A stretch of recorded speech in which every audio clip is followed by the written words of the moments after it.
And I told him the house is for 150,000 and electricity is for 20,000. Hold on.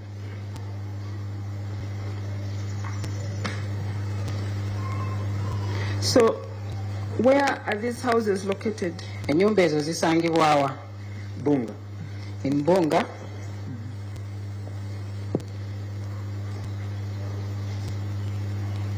Okay, please go ahead. Eyongereyo. Nangamba ina omwezi gumu naye mumu wichemu babiri ajja kubalesa balance. And he said he only wants 1 month, but in 1 week or 2 he will bring the balance. Why would he say he has only 1 month? Had you given him a requirement? Lwaki yagamba nti no ayinawo omwezi gumu gwokka wali? Bwe yangamba. No. You said that you told him he's supposed to pay 150,000 rent and then 20,000 for electricity. Then you said he told you he had only 1 month payment. Okay, and my question is, had you required him to pay more months than the 1 month payment? Wamugamba nti no alina okusasula emitwalo 15 eza rent, then emitwalo 2 egy'amasannyalaze. Lwaki yali agamba nti yali ayinawo sente zokka zimu zokka ez'omwezi ogumu? Ezo yalinawo.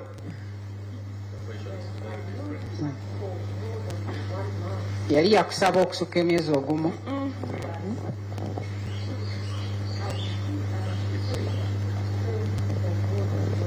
Wali wamubuuza oba wamusaba okubeera asasule okusukka emyezi ogumu? Namugamba asasule emyezi 3. I told him to pay 3 months.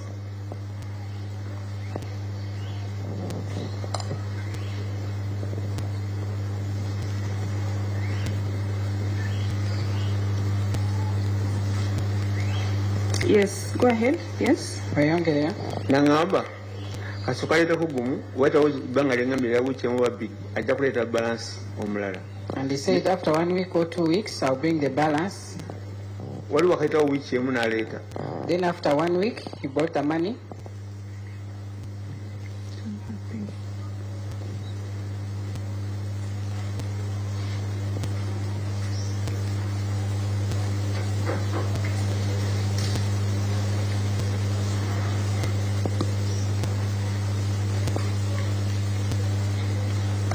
Yes, please go on. Oyongereyo.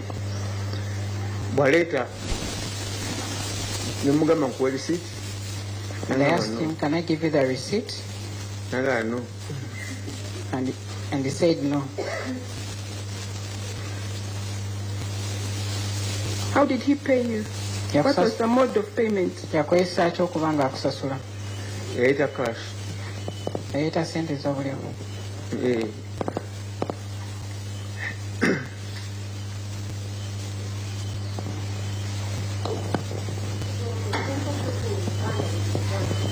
He brought cash. Okay. So for the time that the accused stayed at your house, maybe if you could tell us, is he still a tenant at your house by the time of his arrest? Was he still a tenant? Miss Kiza, he hasn't told us about him coming to stay at the home. He told us up to the point of payment. Can we pick it up from there, please? Most obliged. After the accused had made the payment, did he return to the house? Ng'amaze okuba nga asasula esente ezo yajja oba yakomawo ku nnyumba? Yakomawo ku nnyumba ye n'agisulamu. Yes, he came and he started staying in his house.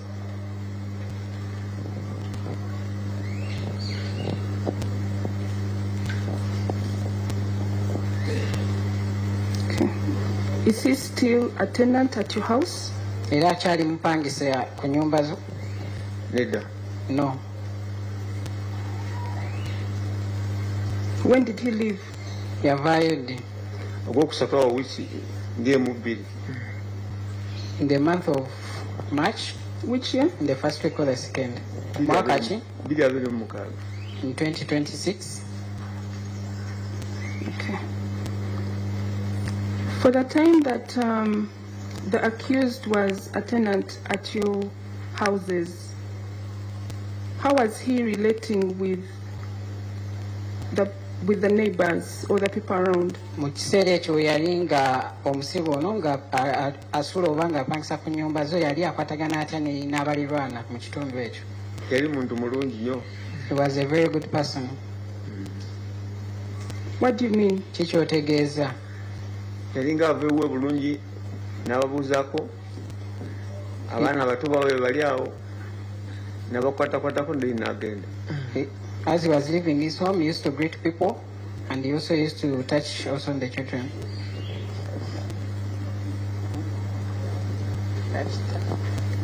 How would he relate? You have said he would touch the children. How was he relating with his children? Obadde ogambye yali akwatirira ku baana. Yali akwatagana ate nabo. Kale nga asobola okujja waliwo naye bana alina omwana omukozi amugamba njolezaako ku mpale yange eyo, njolezaako ku sowaani yange eyo, n'agenda n'akomawo nga yabikoze n'amuwayo n'akasente. There was a neighbor whom used to ask to help to wash his trousers, and even when he came back, he used to pay him some fee. Mr. Mukasa, that hasn't answered her question. The question was in respect of the children. Was he playing with the children? You called it touching, but was it about playing? Ekyo kyoyogedde tekizzeemu kibuuzo, ekibuuzo ekyabadde kikwatagana ku baana. Kati abaana yali nga kwegamba olulimi lwayogera nga tebaluwulira n'ageza kuga kubanga agamba muno ababuuzaako. They never used to understand the language you were speaking. Yeah. But he used to greet them.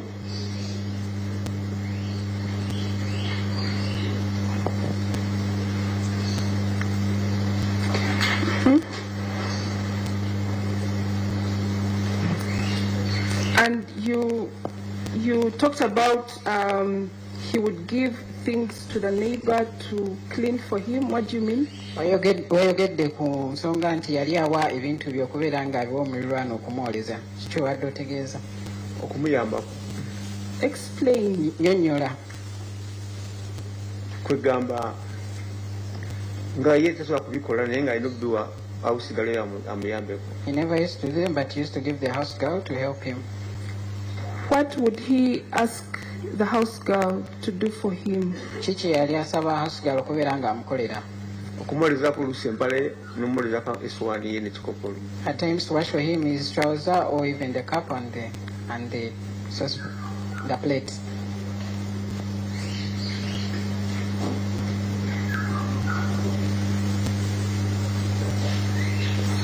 Yes. Anything else? Waliwo ekirala kyonna?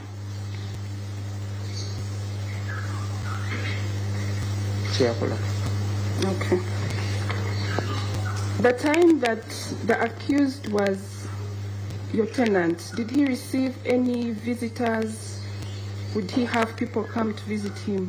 Mu kiseera we yali nga mupangisaawo yafunako ko ku bagenyi bonna abaali bazze okumukyalirako. Mama we yaddewo emirundi ng'esatu nga tulaawo ne boogeramu. Only the mother came thrice to visit him, and they talked.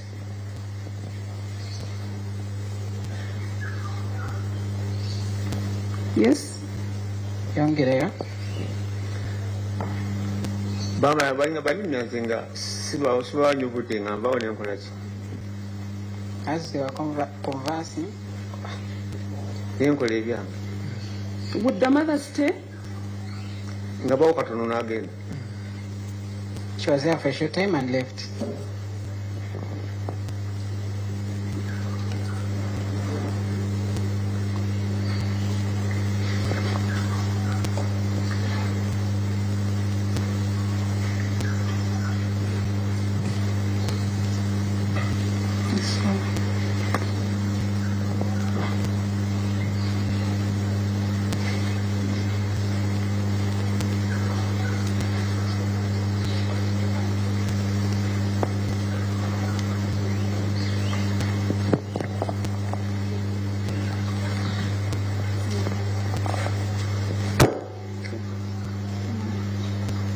Mr. Mukasa,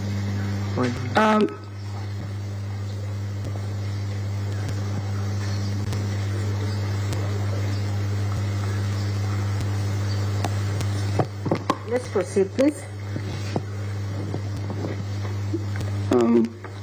Mr. Mukasa, what else did you observe the accused person doing at the houses, other than the way he related with the neighbors and the children? Akola ku muliraano okuggyako ku engeri yali akwataganamu n'abaana ne baliraano. Bwe yavanga ewuwe yavangayo olusi nakadomola kisana amazzi n'addayo mu nnyumba ye kuyoka. Whenever he would come from his place, he would come with a jerrycan, fetch water and go back.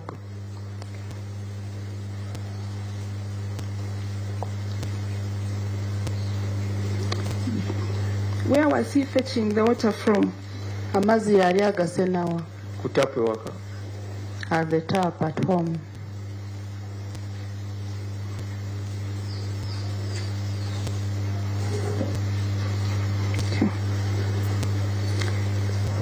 At that time that you were with him, did he in any way behave irrationally? Ebiseera bye wabeera naye waliwo lwe yeeyisa mu ngeri etali ya bulijjo? No.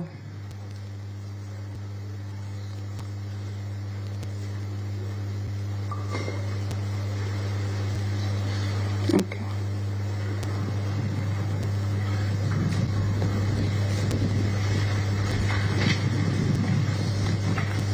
That's all, my lord, for this witness. Cross. Yes, my lord. Please go ahead. Do you have any proof that he has ever rented your house? Olina ekintu kyonna ekikakasa nti yali apangisizaako ennyumba yo?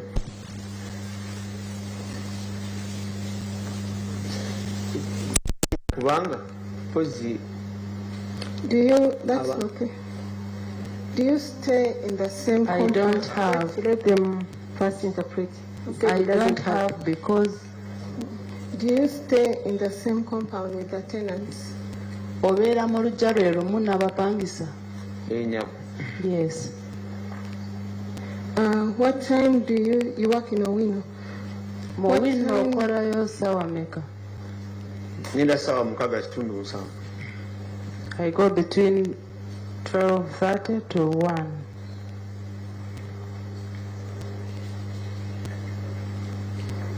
And what time do you return? Okomawo ssaawa mmeka? 10. 4. Okay. You live between what time to what time? Ogenda kukola okuva ssaawa mmeka kutuuka ssaawa mmeka? Mbayo nina ssaawa musanvu mukaaga kitundu. I go between 12:30 to 1. Return at Okomawo ssaawa mmeka? 10. I return at 4. And how many houses are there in your compound? Okay, just give us a description, a vivid description. Tunnyonnyole oluggya lwammwe engeri amayumba gye galimu wali watya? Tukubire ekifaananyi. Zakulaba ng'ekikomera ziri eno n'eno wezi. They are built in like an enclosure. They are both sides facing each other. And how many are there? Ziri meka? Ziriwo nga 8. They are about 8.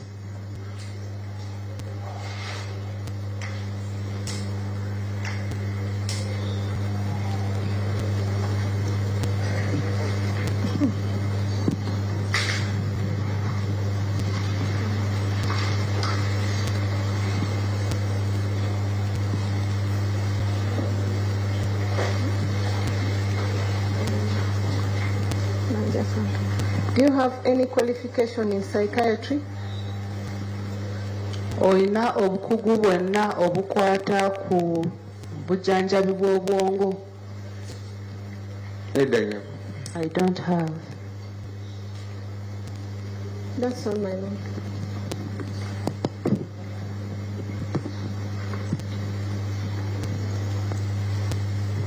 Excuse me, any exam? Any re-examination? No, my lord, no re-exam. I have a few questions for him. Owekitiibwa omulamuzi agenda kukubuuzayo ebibuuzo ebirala. I just want to understand something that didn't come out well. When this person came to your place and he said he was going to first pay 1 month, did he finally pay the other months? Omusajja ono bwe yajja n'akugamba nti yali agenda kusooka kusasula omwezi gumu, yamala n'akomawo n'asasula emyezi emirala. Yes.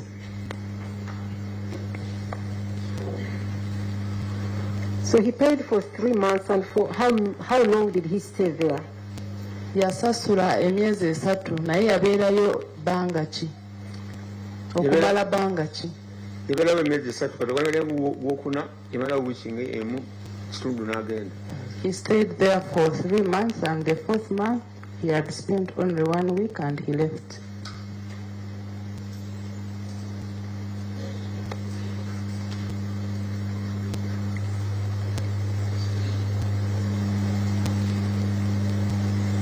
When he came to ask to rent your houses,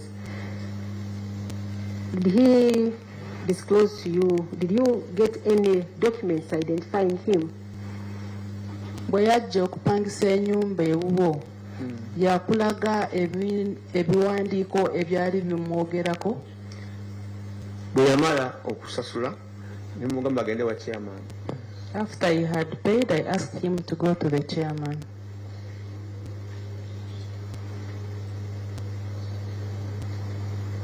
Did he go? Yagendayo wa chairman? Yagamba yagendayo. He told me he went there.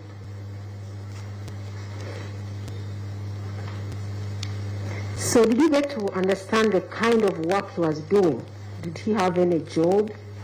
Wategeera mulimu ki gwe yali akola oba yali alina omulimu? I did not.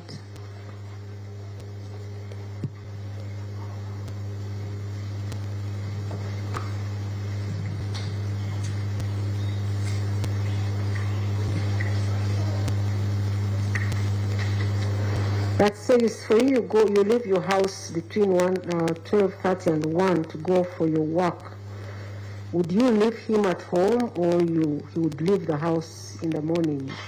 Bwe wavangayo waka wakati wa sawa 6:7 wamulekangayo waka oba yali nga akusooka okuvaayo?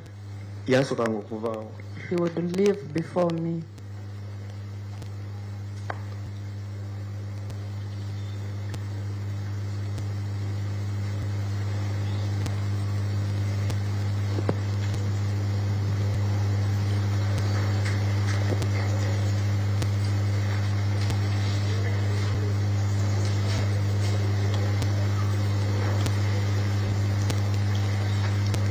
Ms. Awelo, any questions that arise from my questioning? None, my lord. My lord, I have a question. Please.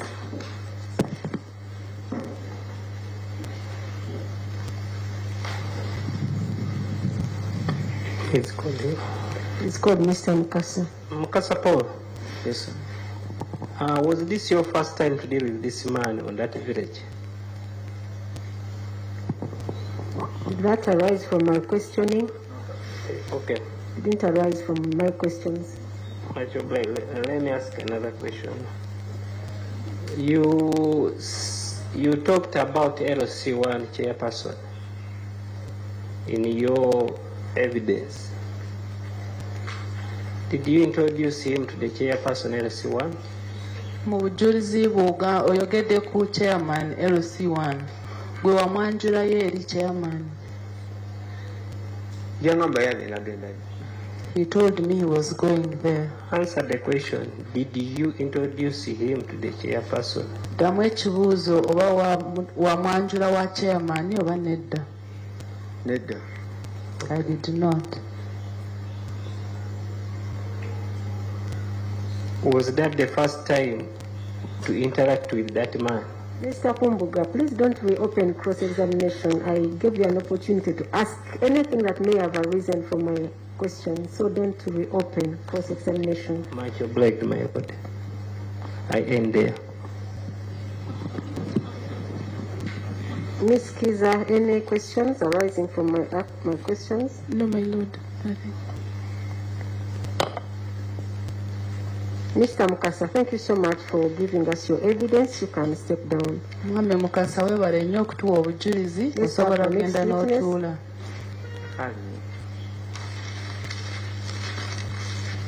This will be Peter written. Yes, my lord.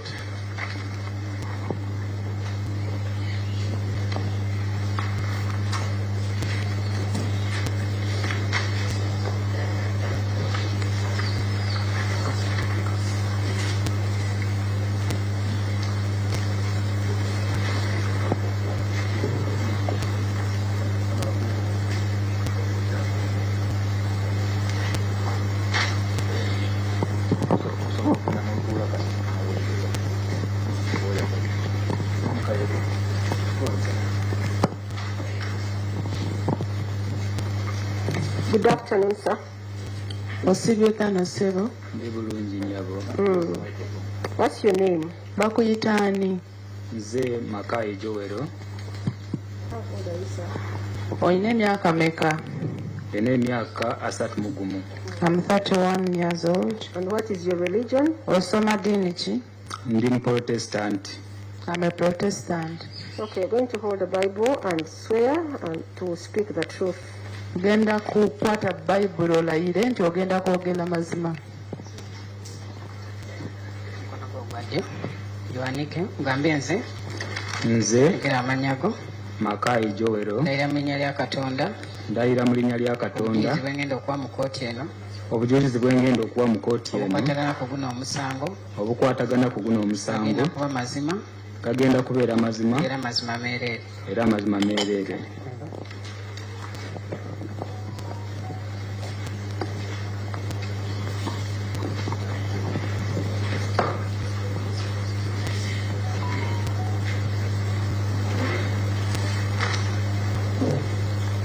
Okay, Mr. Makayi, you say you're 31 years.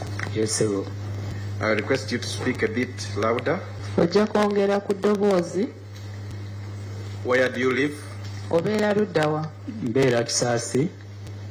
I stay in Kisaasi. Where is Jesus found? Kisaasi esangibwawo? Kisaasi esangibwa Kigowa. Is found in Kigowa.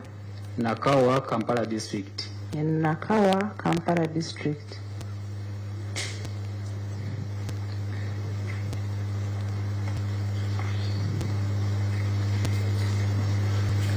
What do you do for a living? Okola mulimu ki? Managing estates. I manage estates.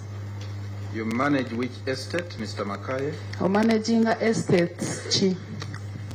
Managing amayumba aga Sanwiza Estates Limited. Of? Sanwiza Estates Limited. Can you spell that? S-A N-W-I-Z-A. Then Estates Limited. I manage houses of Sanwiza Estates Limited. For how long have you been managing these estates? Omaze ebbanga ki ng'omanaging estates ezo? Emyaka 7. 7 years.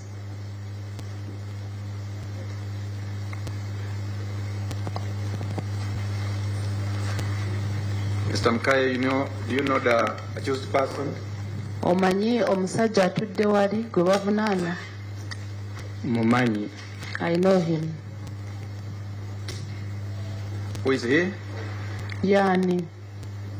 Ye Mr. Okello Christopher Onyum. He's Mr. Okello Christopher Onyum. How do you come to know him? Wajojo mumanya. Mupangisa wange. He's my tenant.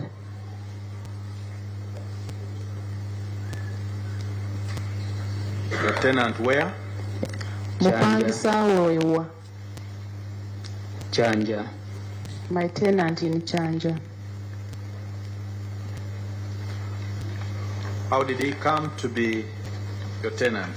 Yaja atya okubeera omupangisa wo. Yaja ne broker omwezi ogwokusatu.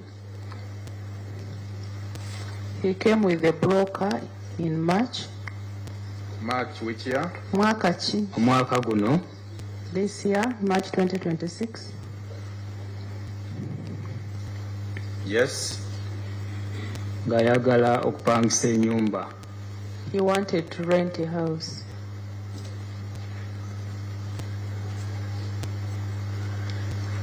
Yes. Bwe yatuuka ennyumba yagisangawo nga weeri. When he came, he found the house was there. N'abuuza ebisale by'ennyumba. He then asked for the payment of rent for the house. Tumugamba ennyumba ya mitwalo 4. We told him that the house was for 400,000. Era emyezi egisookerwako gye tutwala giri myezi 4. And we take from 4 months upwards. N'agamba ati kirina buzibu. And he told us it was okay. So when he agrees, we akkiriza twamuwa tenancy agreement yaffe. When he agreed, we gave him our tenancy agreement. N'agiyitamu. He read through it. Bwe yamala okugiyitamu n'abuuza nti kati asasula atya. After reading it, he asked us how he was going to pay. Tumugamba. Yeah, you go a little slow. Okay. Yes, when he asked. Bwe yabuuza.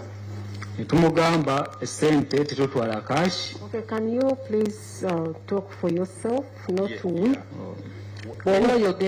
Weeyogereko nga ggwe toyogera nti ffe. When you say we, you actually mean. Oh. Namugamba esente tetutwala cash. I told him we don't receive cash. Naye engeri yali nti aze ne broker twamugamba. When you say please speak for yourself as advised. Nga bwe bakuwabudde weeyogereko nga ggwe. Engeri yali nti aze ne broker. Okay, let me just try to advise you is that you are the only one who is giving us evidence, and we want to be sure that we are dealing with a person that dealt with him, not any other person. Yegwe eyazze wano okuwa obujulizi ate kooti eyagala kukakasa nti yegwe eyakolegana n'omusajja oyo. Omwami oyo engeri yali nti aze ne broker namugamba esente ze yali alina okusasula toote eyawamu ajja kujjako emitwalo 10 azisasule mu kaashi tusobole okuwa broker commission, then balance asigalawo ku myezi 4 gye yali alina okusasula aziteeke ku account direct. Okay. Since the accused person had come with a broker, I asked him that the money had come to pay, he should get 100,000 shillings, and we pay in cash, and we pay the broker's commission. Then the balance should be banked on the account. The balance of the 4 months to be banked at the account. So how much was he supposed to bank? Yali alina osasula $1,600,000. He was supposed to pay 1.6 ku account yasasulayo $1,500,000, then cash n'asasula $10,000. Go slow, please. Mr. Mackay, just move with me. Okay. He paid $1,500,000 in the bank and paid cash of $100,000. Did I get that? No. How much did he pay? Sorry, I'm sorry. Let me be sure. Mutoto eyawamu yali anosasula $1,600,000. Okay. Ku banka yateekayo $1,500,000. Okay. Then $10,000 yali alinozisasula mu cash. In total, he was supposed to pay $1,600,000. Then he paid $1,500,000 in the bank and $100,000 in cash. Okay, great. So, what followed when you tell him of that payment arrangement?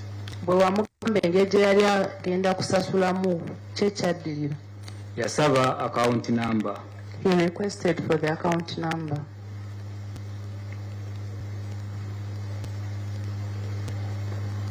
Did you give him the account number? Wamu account number. Account number nagimuwa. I gave him the account number. And what followed? Yagenda n'asasula. He went and paid. How much did he pay? Yasasula sente meka. Yasasula $1,500,000. He paid $1,500,000 shillings. And what followed? Yakomawo ne bank slip. He came back with the bank slip.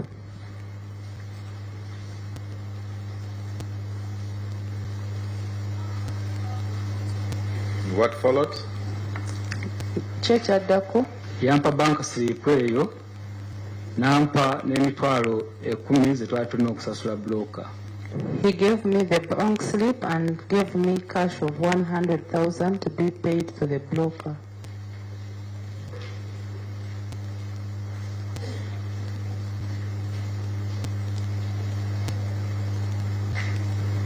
What followed? Musaba okusigninga tenancy agreement. I asked him to sign the tenancy agreement.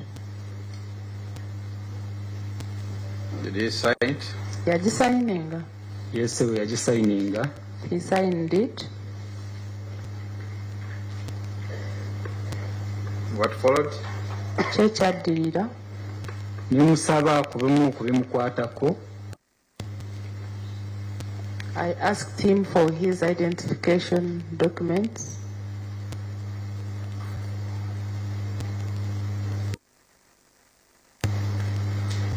Did he give you any?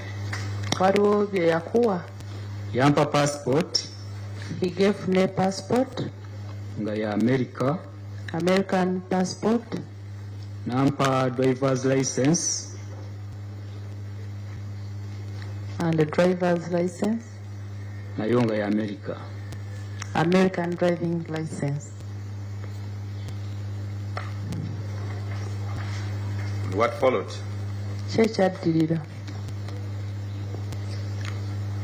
Twamuwa ebisumuzo kusobola okubanga. You and who? Gwenani. Namuwa ebisumuzo okusobola okubanga akozesa ennyumba ye. I gave him keys so that he can start using his house.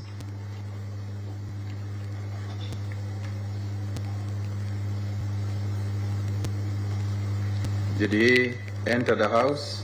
Enyumba yagiyingira. Nga tanaba giyingira nga nakamuwa ebisumuzo. Namusuubiza nti bwe naaba nfunye obudde nja kugenda mulabe mutwale kwero simwanjule ng'omupangisa wange. Before he entered the house, immediately after giving him the keys, I promised him that I will get some time, come and take him to the LC officials. N'agamba tikirina buzibu era bw'atyo n'agenda. He told me it was okay, then he left. Atandika okukozesa ennyumba ye. And he started using his house. Thereafter? Oluvanyuma. Waitawo ennaku.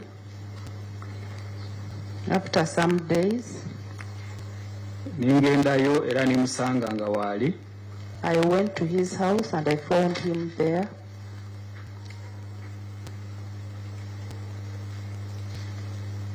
Yes. Nimusaba okumutwala ku LC nga nali mugambye. And I asked to take him to the LC as I had told him.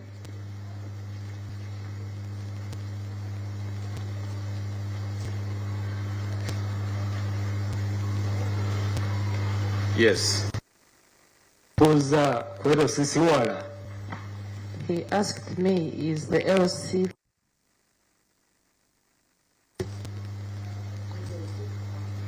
isn't the LC far?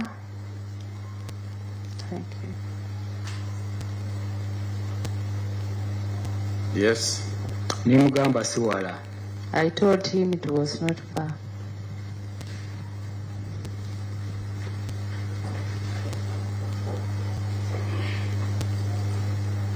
Yes.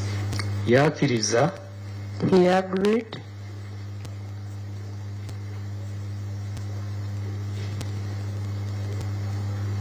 Yes. N'agalawo ennyumba ye.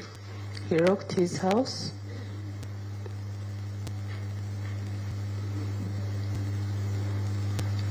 Yes.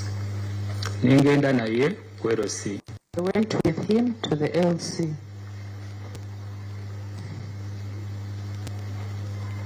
How did you go? Ngamugenda wa LC. Ndine epikipiki gye nvuga. So how did you go? I have a motorcycle. Naye nga mwagenda mutya? Twakozesa pikipiki okugenda yourself. We used a motorcycle to go. Who rode? Ani yali avuga? Nze kennyini nze nali muvuga. I'm the one who rode him. Did anything transpire in that process of taking him to the LC? Ng'omutwale wa LC waliwo ekyatuukawo? Yambuuza bubuuza nti bwe mba ndagirira omuntu okujja wano enapangisiza mulagirira ntya. He asked me that if I'm directing someone to come to the house I've rented, how do I direct him or her?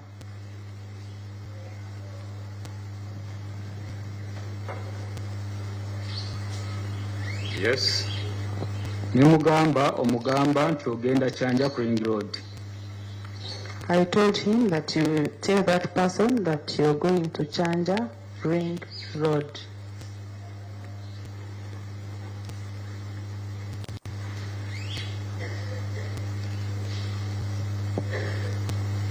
Yes.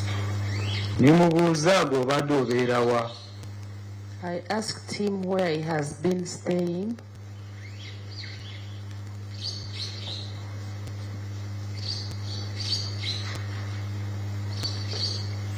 Yes. Nangamba nti ye abadde abeera Ggaba. And he told me that he was staying in Ggaba.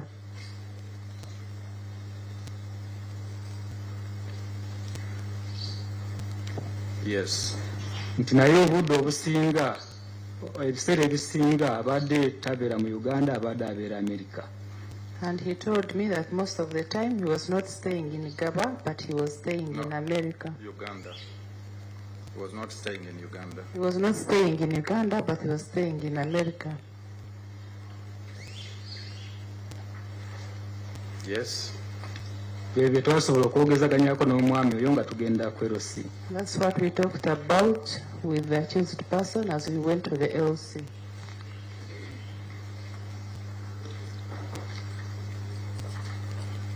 So did you get to the LC? Wa LC mwatuuka. Twatuuka bulungi ku LC. We reached the LC very well. Who did you meet? Mwasinkanani. Twasanga chairman. We met the chairman. You know his name? Erinnya lya chairman olimanyi? Sirijjukira. I don't remember the name. Where did you find him? Mwamusangawa. Namusanga ewakawe, twamusanga ewakawe. We found him at his home. How did you know his home? Wakawe wategeerayo otya? Twali tugenzeeyo okwo eriyo ensonga zetwaliko nazo emabega ne bandagirirayo. We have ever gone there because we had issues some time back and I was directed there.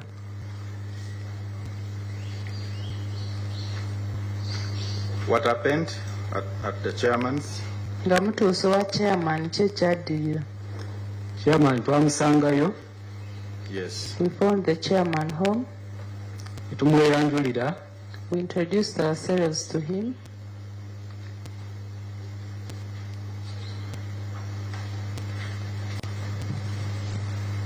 Yes.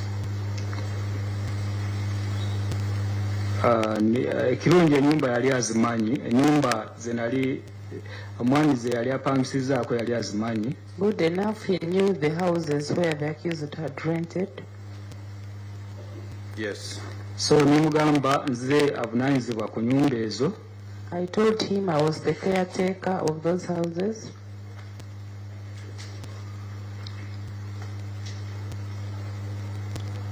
Yes. Era nimugamba ndeese omupangisa wange okumwanjula ku LC. And I told him I had brought my tenant to introduce him to the LC. Yes.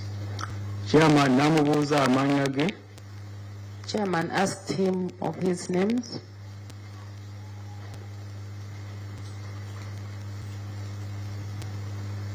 Yes. Namubuulira amannya ge. Chairman nampa obuwandiike nti maze okumwanjula ku LC. He told the chairman his names. Then after, the chairman gave me a document to show that I had introduced him to the LC.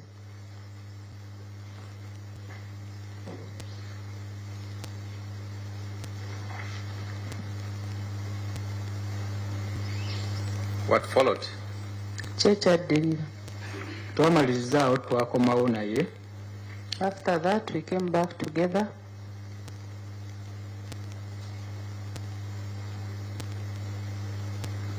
Yes. Nemutuusa ku nyumba. I dropped him at the house. Yes. Nambuuza weetaagayo ku mafuta. He then asked me whether I needed some fuel.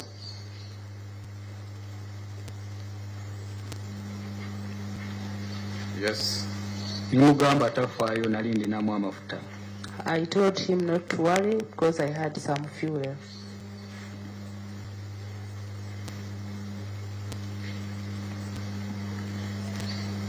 Yes. Awo n'atambula n'agenda mu nyumba ye. He then went to his house. Yes. Nange nineeyongerayo ogenda okukola emirimu gyange emirala. I also went to do my other work. Then anything else follow? Waliwo ekirala ky'ogamba kooti. Nga wakayitawo ennaku nga 2. After around 2 days. Yes. Yankubira essimu. He called me on phone. He called you. Yakukubira. Ng'angamba nti ayagala copy ya tenancy agreement. He was requesting for a copy of the tenancy agreement.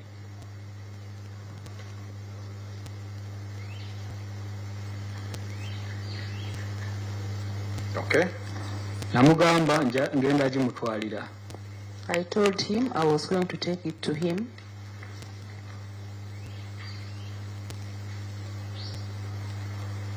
Yes. Nangamba tikirina buzibu. He told me it was okay.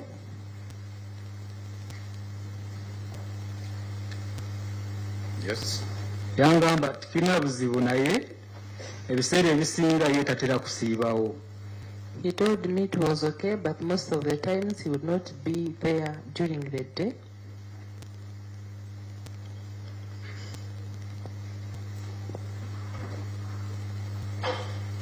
Yes. So nansaba nti wemba ntute tenancy agreement nentamusanga yo njirekera omusirikale ajja musanga nayo. He asked me that in case I come and I don't find him at home, I should leave the tenancy agreement with the security guard, that he would find it there. Okay.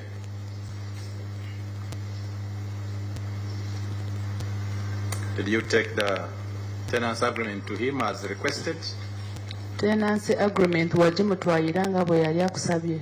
Nali sinaba agimutwalira. I had not taken it to him. And what happened?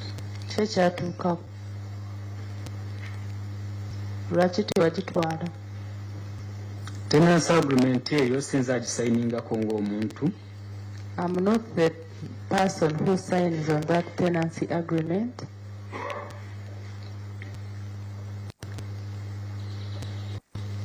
Yes. Landlord nanyumba yagisayininga.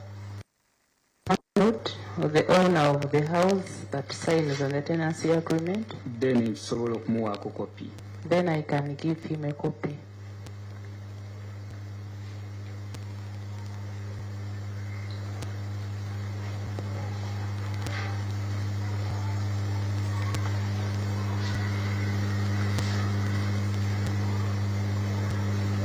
So when the accused was signing the tenancy agreement, were you present? Omuvunaanwa bwe yali ng'asayininga ku tenancy agreement eyo waliwo? Nali wendi. I was present.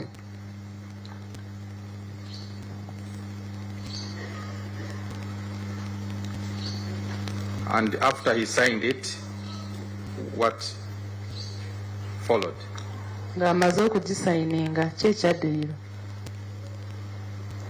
Sikutegedde. Yes. After him signing, what followed?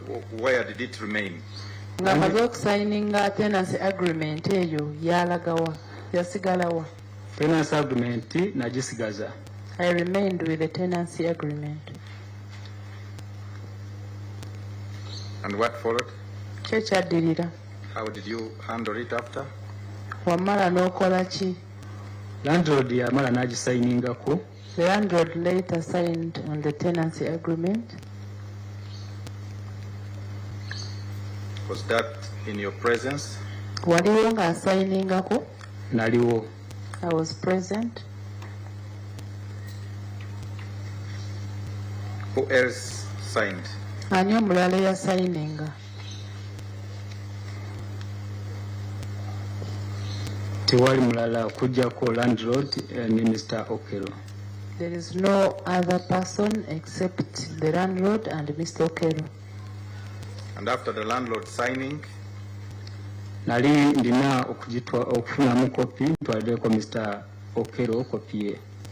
After the landlord signing, I was supposed to make a copy of the same and give Mr. Okello his copy.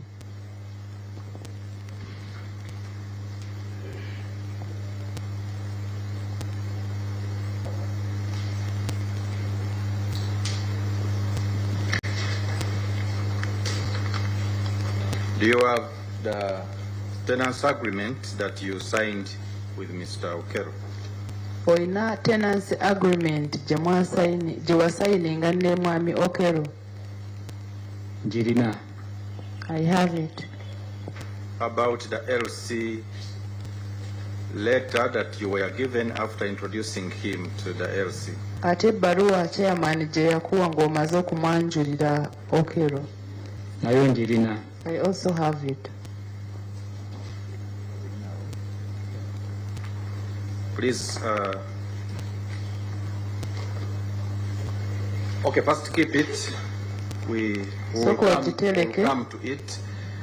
So, you say before you could give the copy of the agreement to Okello as he had requested. So did anything happen? Ogambye wali tonamuwa copy ya tenancy agreement nga bwe yali yasaba nga tolinagimuwa, waliwo ekyatuukawo? Just obudde bwe bwambula okulaba nti mutwalira tenancy agreement nga twatuukizaganyiza. Yes. I did not get time to take the tenancy agreement to him. Did any other event Waitawo enaku. After some days. Yes. Nafuna esimu okuva ewa defense w'ekitundu. I received a phone call from the defense secretary of the area. Yes. Ngangamba nti Mr. Okello yali aziza omusango mu kitundu ky'e Ggaba. He was informing me that Mr. Okello had committed an offense in Ggaba. Did he specify what offense he had committed? Yakubuulira omusango gwennyini gwe yali azza e Ggaba. Yangamba. He told What me. did he tell you? Yakugamba ki? Yangamba nti yali asse abaana ku ssomero erimu e Ggaba. He told me that he had killed children in some school in Ggaba.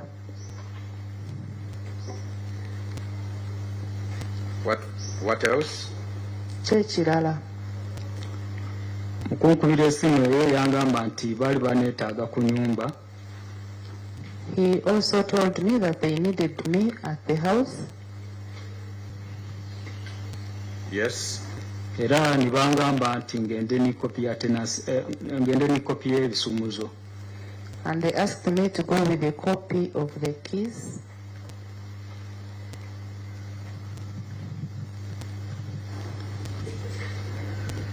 Did you go?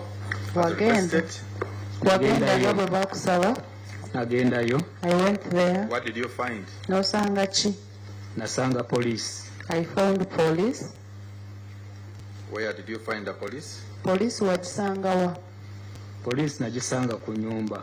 I found police at the house. Yes, what happened? Kyekaddirira. Bansaba okugulawo ennyumba. They asked me to open the house.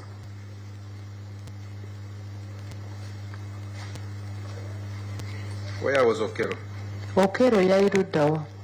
Okello namusanga nga bamulinanga era bamusibye empingu. I found when they had Okello handcuffed.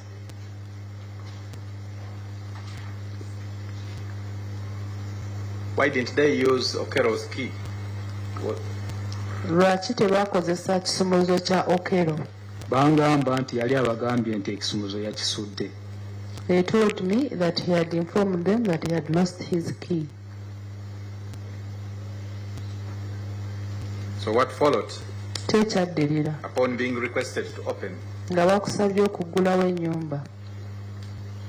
Nababuuza ensonga lwaki tugulawo ennyumba. I asked them the reason why we were opening the house. Yes. Ne bangamba nti baagala kukebera nyumba. They told me they wanted to search the house.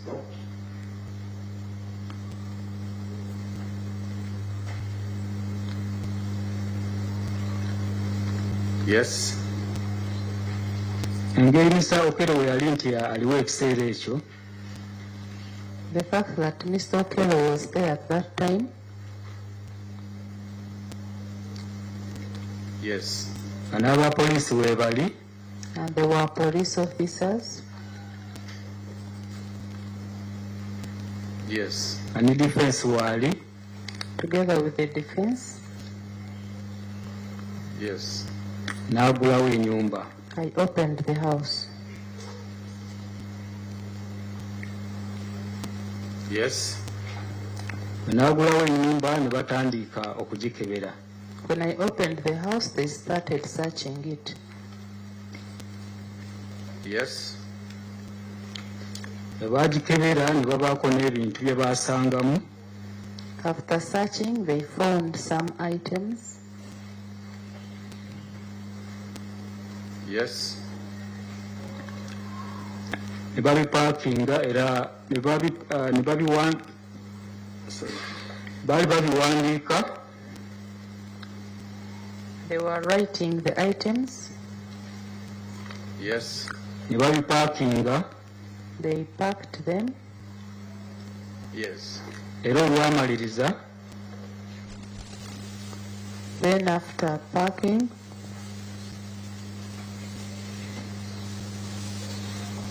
yes. Ne babifulumya. They brought them outside. Enyumba ne bagigalawo. Closed the house.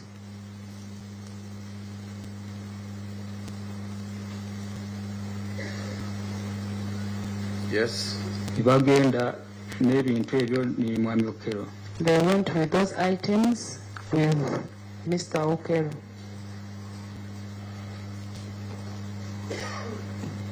Were you required to do anything after the search? Nga bamaze okukebera mu nnyumba eyo balina kye baakusaba okukola. Bansaba okusayininga ku search certificate gye baali bawandiisa ebintu bye baali batwala. They asked me to sign on the search certificate that indicated the items they were taking.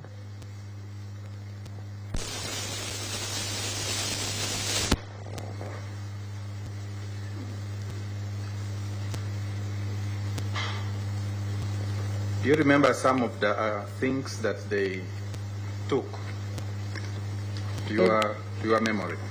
Ojjukirako ku bintu bye baatwala. Olina ebintu by'ojjukira ku ebyo bye baatwala. That they recovered and took. Yeah. Bye bajja mu nnyumba ne batwala. Nina bye nzijjukira. I remember some. What do you remember? Ojjukira biriwa? Nzijjukira laptops 2. I remember 2 laptops.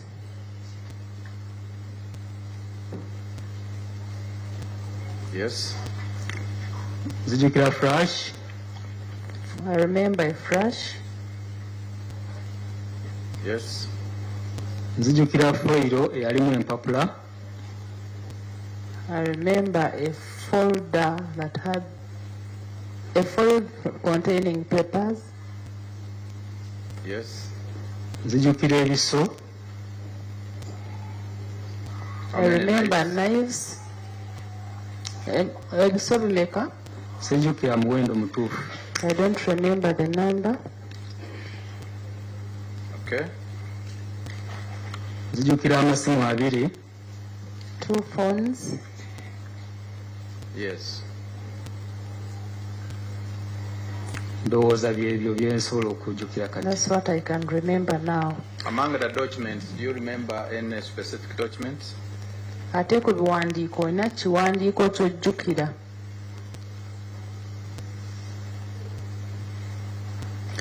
Nzijjukira passport. I remember the passport. Yes. Zaali 2 nga nazo nga zonna za America. There were 2 passports and they were all American passports. Yes. Byebyo bye nzijjukira. That's what I remember. If I show you the search certificate, are you in position to identify it? Bw'akulaga search certificate osobola kugitegeera nti yeeyo gye walaba. Sobola ogijjukira. What will make you to remember it? Osobola gijjukirira ku ki? Sobola ogijjukirira ku mutwe gwayo. I can remember it from its heading. Other than the heading, what is it that will make you to remember that it's the one that you witnessed? Ng'oggyeko omutwe ki ekirala ky'osobola okujjukira ku search certificate eyo gye wateekako omukono?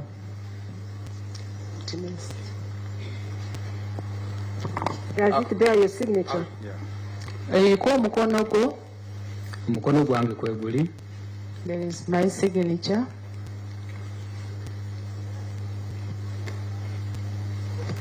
Okay, as you give me the tenants agreement, just look at this. Tunula ku kiwandiiko ekyo nga bw'otunula ku tenancy agreement. You recognize the document? Ekiwandiiko kye bakuwadde okitegedde?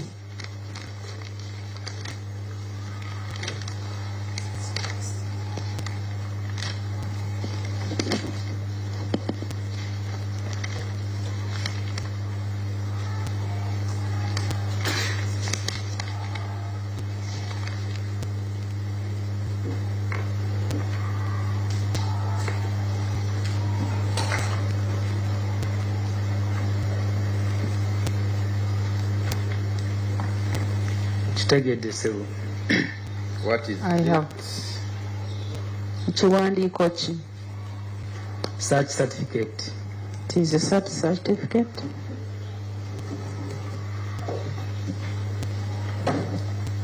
Let me have it.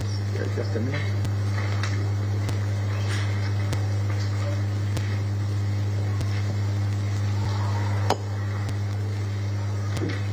When is it dated? Eriko nnaku z'omwezi ki? Nga 3 Ogwokuna 2026. It is dated 3rd April 2026. You signed as number Wasayininganga wakumeka. Assigninga ka namba 9. I signed as number 9.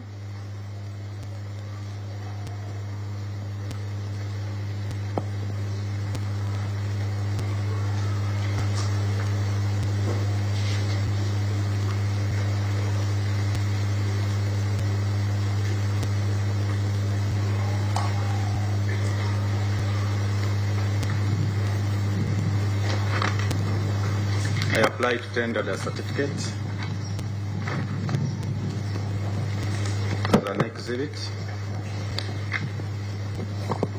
As an exhibit or for identification? Identification, my lord. Identification, rather. No objection, my lord.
Okay, the search certificate for a search that was conducted at Katumba Zone, Chanja, in the house/room of Christopher Okello Onyum, dated 3rd April 2026, which the witness signed as one of the witnesses to the search, is admitted for identification, and it is marked PEID 4.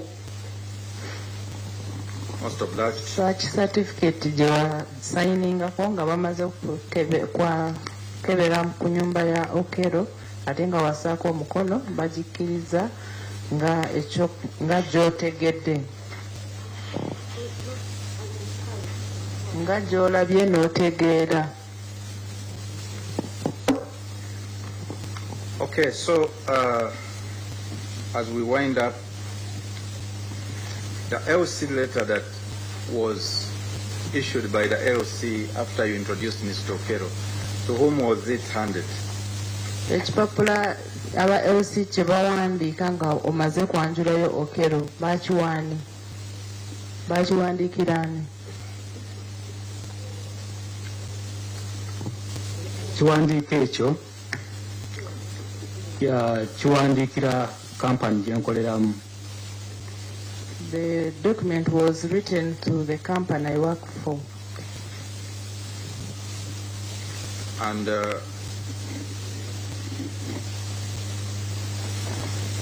where did you take it after? Oluvannyuma wakitwala wa? Nakitwala ku office. I took it to office.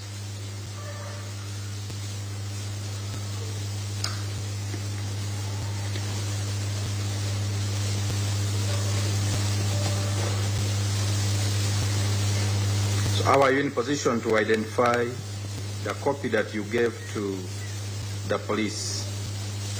Osobola otya okutegeera ekiwandiiko ekyo ku kopi gye wawa ne kopi gye waawa abapoliisi? Sobola okujjukirira ku stamp ya LC. I can remember it from the LC stamp. How about the copy of the tenants that Okello signed in your presence? Ate copy ya tenancy agreement Okello gye yasayininga nga wooli? Sobola okugijjukirira ku nnaku z'omwezi. I can remember it from the date indicated. When was, other than the dates? Sobola okujjukirira ku ssente z'alina okusasula buli mwezi. I can remember from the money he was supposed to pay every month. Other than that? Kye ekirala ky'osobola okujjukira?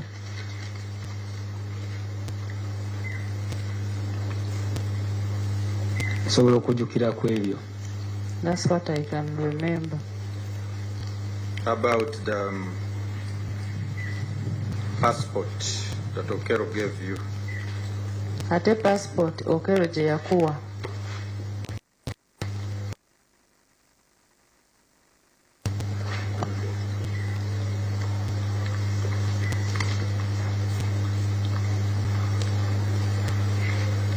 Passport Mr. Okello gye yampa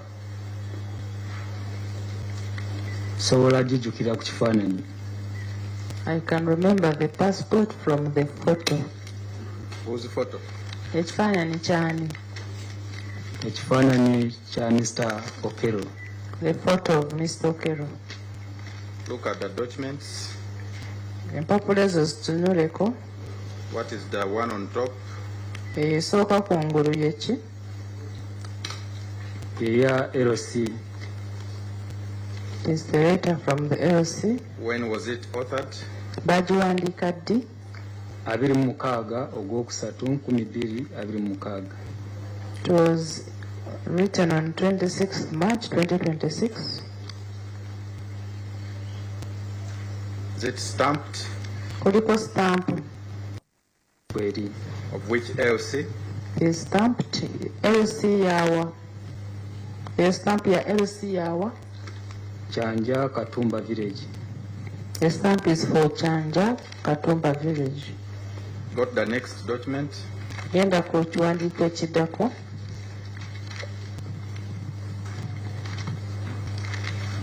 What is it? Chechi. A tenancy agreement. It is the tenancy agreement. When was it made? Bagiwandiika ddi? Ga 16 mwezi ogwokusatu 2026.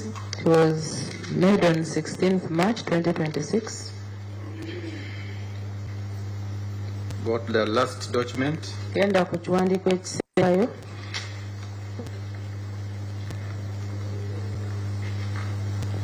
What is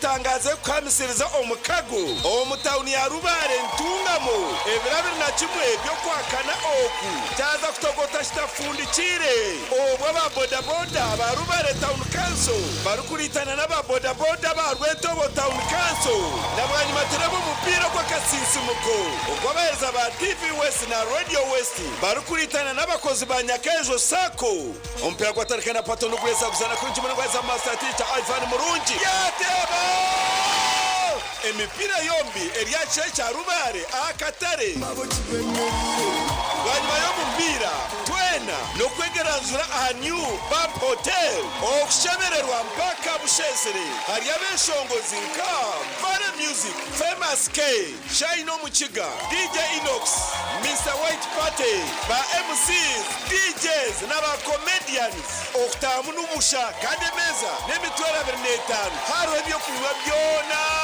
okubukinga tera notu mushanzu 82 notu mukaga 15 nshanzu na 8 tweshangeyo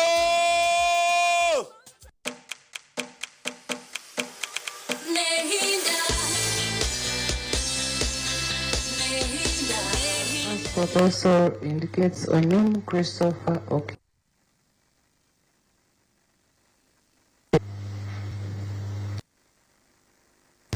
Tenancy agreement.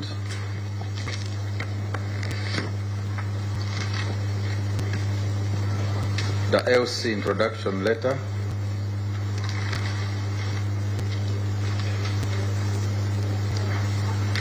And a document reflecting the particulars of the passport and the driving license for the passport. Last one is what? My lord, is one document reflecting the biodata page of the passport and the driving license for the accused.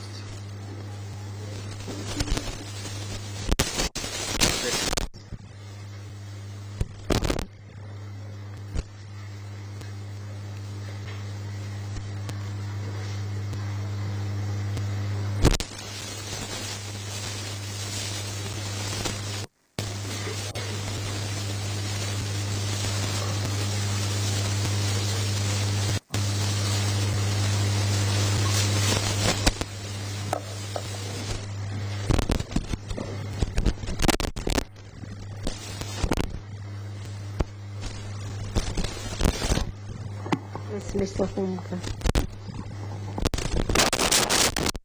My Lord, as defense, I have objection to tendering in these documents as exhibits.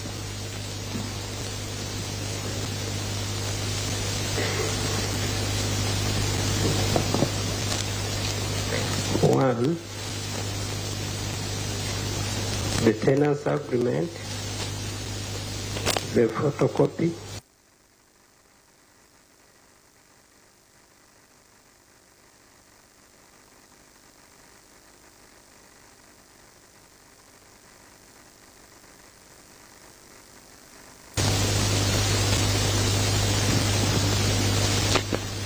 The witness in the stand is not the author.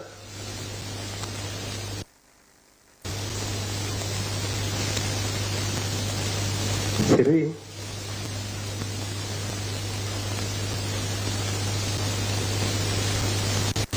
is not even a witness to disagreement.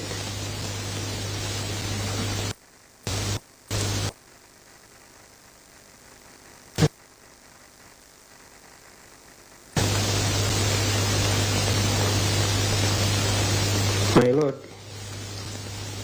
also paragraph 2 of the tenants agreement has an ambiguity. Does that go to admissibility? Yeah. Does the ambiguity go to the admissibility of the document? My Lord, I can leave that.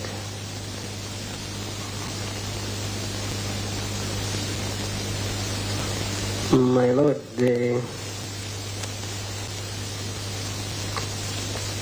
letter from LOC is a photocopy.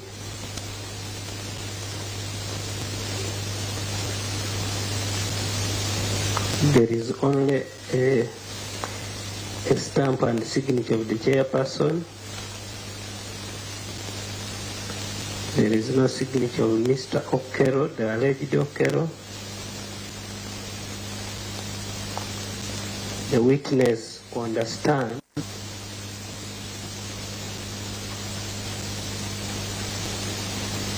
has no name on it, not even a signature.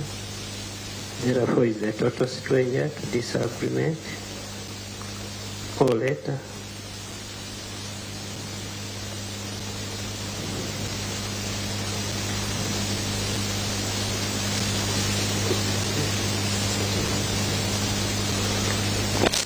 And also, all these documents are not certified.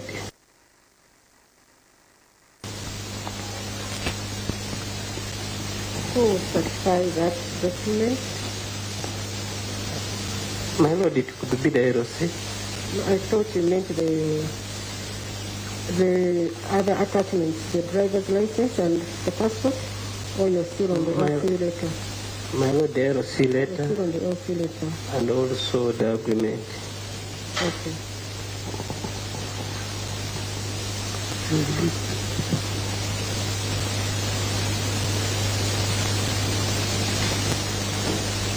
My Lord, the driver's license is not the one who retrieved it, and it's a photocopy. Actually, I thought that driver's license appears on the tenancy agreement as one of the documents that were required at the time of entering into a tenancy agreement. That is, if I understood his evidence. My Lord, if that's the understanding, still is unknown the original document that it was attached to, that witness, the stranger to it. I want you to be clear about that. Yeah, my Lord, I want to concede to your wisdom that it's an attachment to the agreement. Therefore, if he's a stranger to the agreement, he's also a stranger to the driving.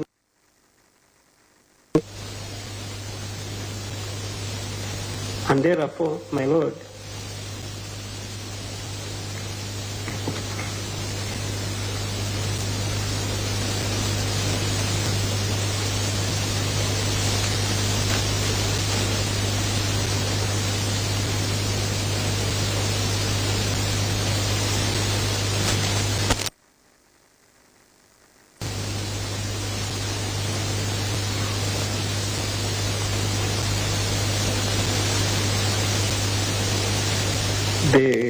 the said documents lack both credibility and integrity because they offend the laws governing tendering in exhibits. I pray that this honorable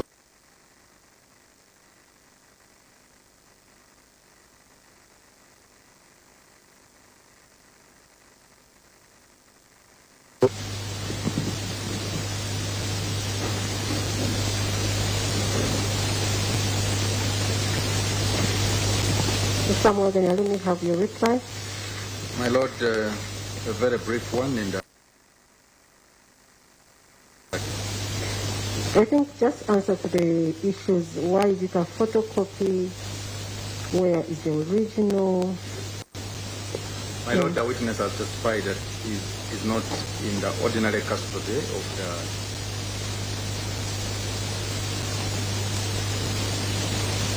documents as they are kept by his bosses. And in the circumstances, he provided the best in his possession, being the copy. Are you conceding that they cannot be admitted as exhibits? No, my Lord, I'm coming to. I'll make alternative prayers. Okay. Okay. My Lord, we believe that the witness is not a stranger to the document, to the LC letter and the tenants agreement, because they were executed by the respective signatories in his presence. So as a person that witnessed the execution of the documents, my Lord, is competent to tender.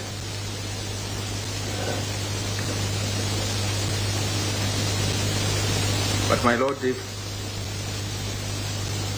court is of opinion that he cannot, then would pray that they be admitted, the tenants agreement and LC be admitted as PID. But for the identification documents of the accused, my Lord, the passport and the driving permit,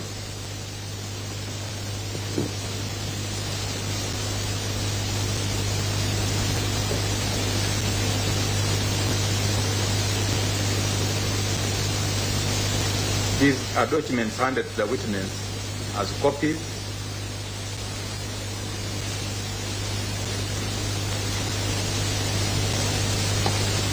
The originals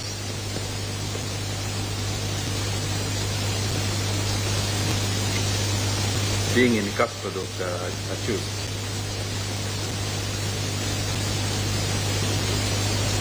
In that regard, my Lord, the witness would be competent to tender the copy.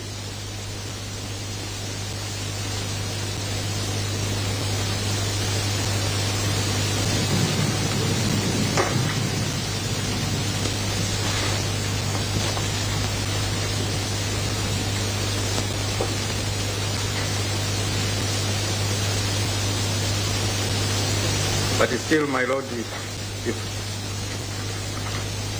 court is of the opinion that the copy still cannot be tendered, would still pray to have it in as PID, as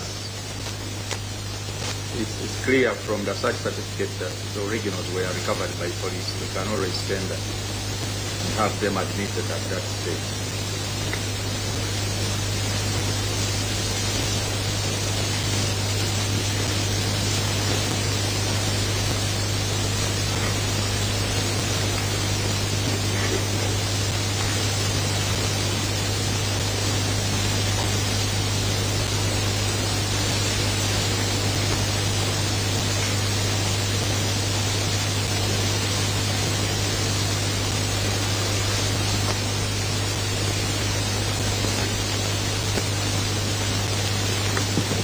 Mr. Kumbuga, you want to speak back? Is that the right thing to do?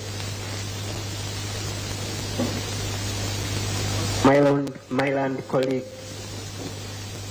replying, I have a right to rejoinder. No, he's the one who made an application to tender in the documents. You objected and he made a rejoinder. Okay.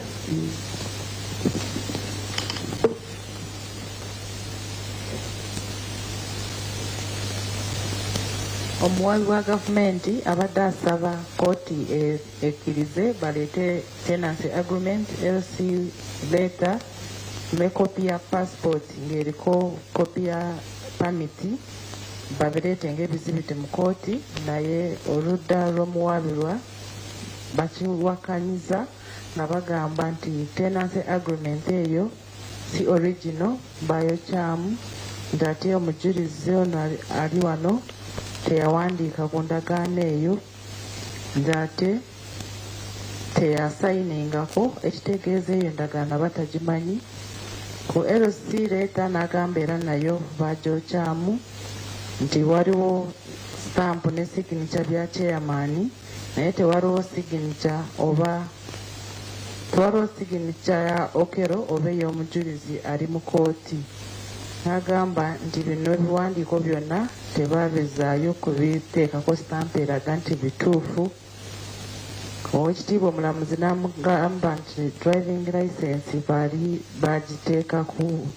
bagiteeka ku tenancy agreement, n'agamba ne bamuddamu nga bagamba nti si ye yagijjayo, driving license si ye yagijjayo, nti ate bw'abanga baali bagigatta ku tenancy agreement ate nga tenancy agreement tagimanyi, ekitegeeza nayo tagimanyi, nga bagamba nti kooti ebigaane okubitwala ng'ebizibiti.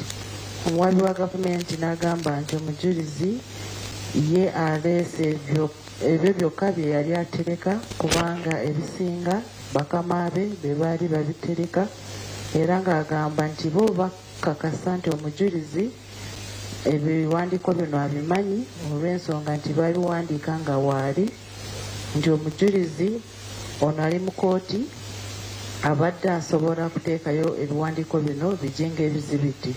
N'agamba nti kooti bw'ebanga erabye nti tesobola kubyaniriza ng'ebizibiti eby'oludda olwabi, basobola kubyaniriza ng'ebizibiti oba ebiwandiiko omujulizi by'alabyeko n'ategeera. N'agamba nti ebimu original zirina poliisi, n'asaba kooti ekkirize bateekeyo ebiwandiiko ebyo bye baleese bifuuke ebizibiti bya kooti.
Okay, I have considered the objection that the defense counsel has raised regarding the admission of the photocopy of the tenancy agreement, the LC letter confirming Okello Christopher Onyum as a tenant of Sunwiza SS Limited, and a document reflecting a photocopy of the bio page of the passport, the American passport, and the driver's license, Virginia driver's license, also in the names of Onyum Christopher Okello. I agree with him that apart from the oral testimony of the witness concerning all the documents, there is nothing on any of the documents themselves that connects the witness to any of them. It is not enough to say you were present and you cannot confirm on a document. Apart from him testifying that he works with Sunwiza Estates Limited, neither his name nor his signature appear on the tenancy agreement between Sunwiza Estates Limited and Christopher Okello Onyum. It is signed by the company.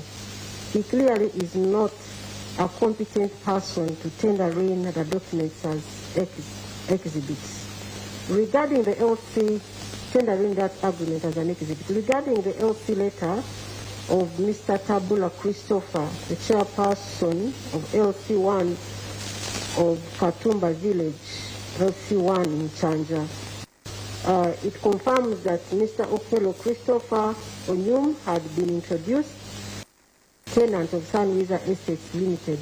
The name of the witness also appears nowhere on this document. Concerning the document which has a bio page of the American passport and the Virginia driver's license of Onyum Christopher Okello, it also has nothing to indicate that the witness received these copies from the accused. I see a signature and a date on the photocopy, but no evidence has been laid as to whose signature it is.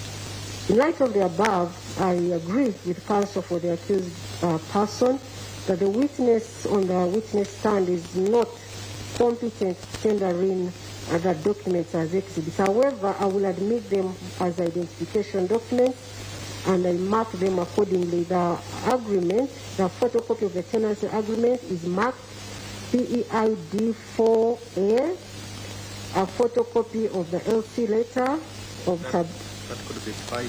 5A. We already have.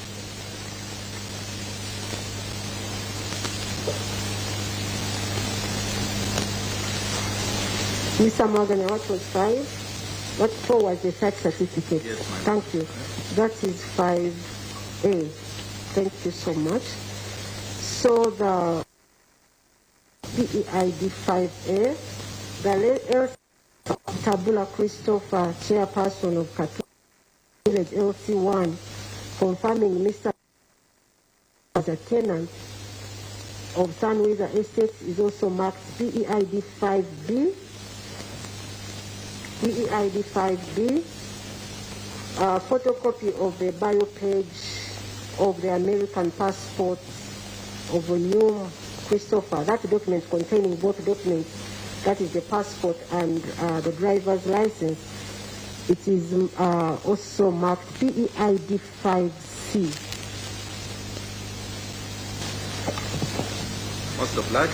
Oweekitiibwa awulidde oludda olw'omuwaabirwa nga bagaana okukkiriza bino ebiwandiiko okubireeta ng'ebizibiti, n'agamba nti photocopy waliwo LC1 letter tenancy agreement ne photocopy ya passport eraga ebikwata ku Okello Christopher, n'agamba kituufu byonna ebiwandiiko ebyo tebikwatagana na mujulizi. Tekimala kugamba nti ebiwandiiko ebyo babiwandiika nga wooli, wabula ye aze n'agamba nti akola ne Sunwiza Estates Limited, naye ku biwandiiko talinawo mukono gwe, n'olw'ensonga tasobola okubireeta ng'ebizibiti. Nti era ne LC1 letter gye baawandiika ekakasa nti Okello Christopher yali mupangisa wa Sunwiza Estates, naye omujulizi talina yawandiika, ekitegeeza tewali kintu kyonna ekiraga nti omujulizi ebbaluwa eyo yaliwo oba gwe baagiwa era ne photocopy ya passport teri kiraga nti Mr. Okello yagiwa omujulizi. N'olwekyo ebiwandiiko bye babiganye ng'ebizibiti wabula Oweekitiibwa Omulamuzi abikkiriza ng'ebiwandiiko omujulizi bye yalaba n'ategeera era n'aduwa enamba nga agreement, tenancy agreement n'agiwa enamba PEID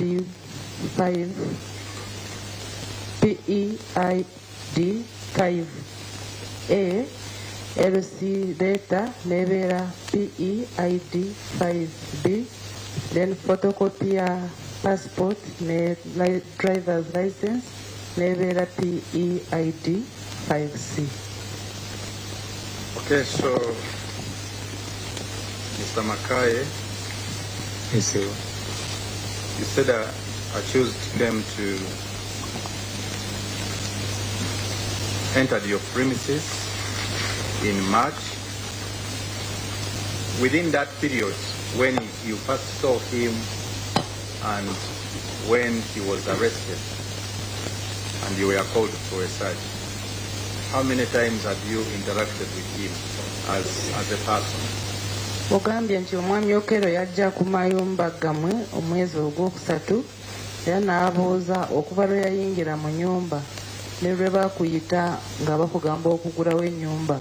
Mwali musinkanyeeko emirundi meka oba mwali mwogeddeko wamu emirundi meka? Nali nakasisinkana naye emirundi 2. We had met 2 times.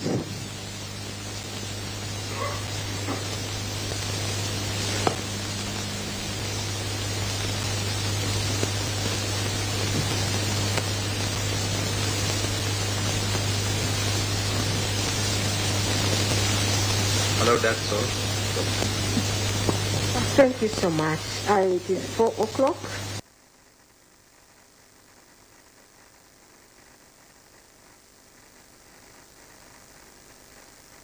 For getting tired, I think we can break off for today and come tomorrow at 9, and we'll continue with the evidence of Mr. Makai.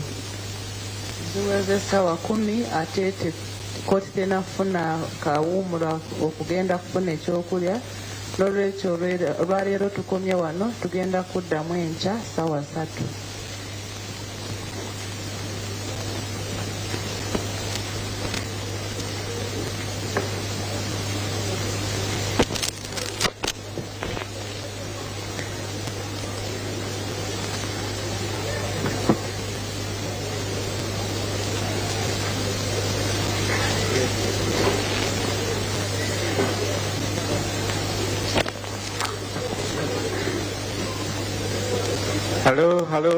Hello, people.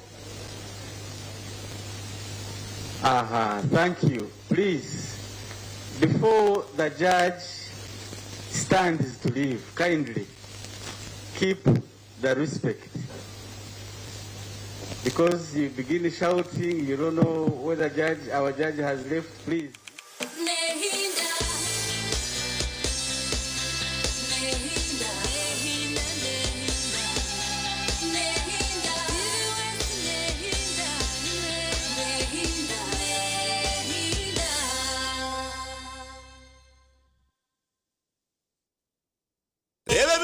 Tangaze kwamisiriza omukago omutawuni ya Rubare ntungamo ebirabiri na kimwe byo kwakana oku taza kutogota kitafundikire obwo ba boda boda ba Rubare Town Council barukuritana n'aba boda boda ba Rwetobo Town Council n'abanye materabo mupira kwa kasisi muko okwabaeza ba TV West na Radio West barukuritana n'abakozi ba Nyakaejo Sako ompira kwa tarikana patono kwesa kuzana kunji mwana za Master Teacher Ivan Murungi yateba emipira yombi eryache cha Rubare akatare wanyuma y'omupira twena nokwegeranzura aha New Bab Hotel okushemererwa mpaka Bushesere hariya b'enshongozi nka Music, Famous K, Shine Omuchiga, DJ Inox, Mr. White Party, ba MCs, DJs, n'aba comedians. Okutamu n'ubusha kandi meza n'emitwalo 25 haro ebyo kunywa byona okubukinga tera note mushanzu 82 note mukaga 17 mushanzu na 8 tweshanjeyo Eshaha zabikomizo mwabaziona. When you don't use Momo, you get insulted by strangers.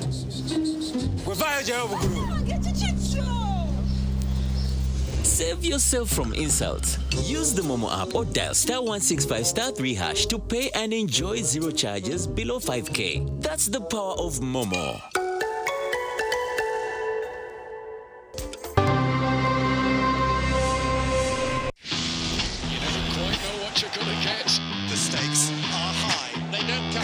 More fiercely contested than this. One of the fiercest rivalries. Huge clash. He is having the time of his life. Can you feel it? It's shaking.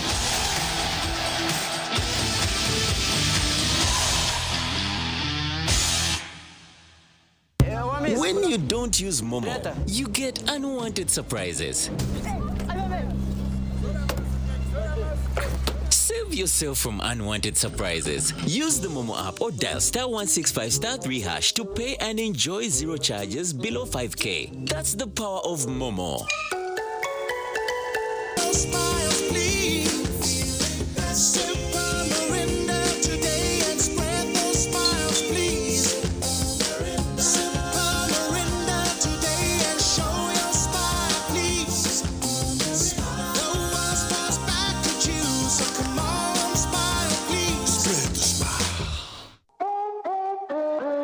Start something new, something uplifting, something so effortless and golden.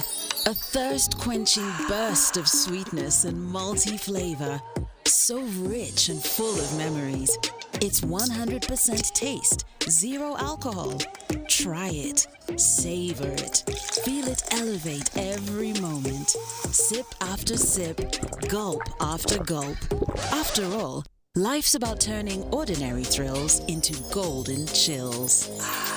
Start something malty with the new Evervest Malt Apple and Pineapple. Try the burst of sweetness and malty flavor. It's 100% taste, zero alcohol. Available in a shop or supermarket near you. Evervest Malt. Make every moment golden. Evervest Malt is from the makers of Pepsi Cola in Uganda. Do you remember the first time you met? That one moment when everything changed. We all remember the nervous yes. Oh God, I'm getting married. The cheers and the sound of wedding bells, the family you grow, and the life you create together. That's why the Bride and Groom Expo 2026 is back under the theme Beyond I Do, a journey of love, home and family. Join us from the 26th to the 28th of June at Uma Multipurpose Hall. Discover everything from your dream wedding to your perfect first home. Enjoy fashion shows, marriage counseling, and exciting exhibitions for only 10,000 shillings. For more information, contact 0772 354 940. Icyeshongoro cy'izuba ni kikwishyirwaho Radio West.